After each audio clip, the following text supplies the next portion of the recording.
রমজান সামনে, এবারের রমজানে টার্গেট নাও 30 দিনের রোজার মাধ্যমে দিল থেকে আল্লাহর কাছে এইভাবে 30টা দিন হাতে গুনে তুমি আল্লাহর সাথে ওয়াদাবদ্ধ হও যে আল্লাহ 30 দিন আমি রোজা রাখবো। এবং যৌন চাহিদা, লজ্জাস্থানের চাহিদা, অশ্লীলতা, বেহায়াপনা, নর্তকী, নাচ গান, উলঙ্গ ছবি দেখা,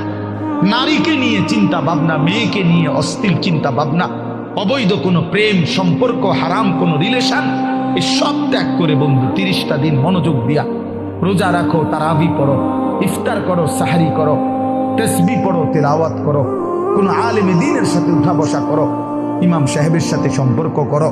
ইনশাআল্লাহ দেখবা আল্লাহ চাহে তো 30 দিনের মাথায় আল্লাহ বলেন লাআল্লাকুম তাত্তাকুন, আমি আল্লাহ ওয়াদা দিলাম মোমেন তোকে মুত্তাকি বানিয়ে দেব।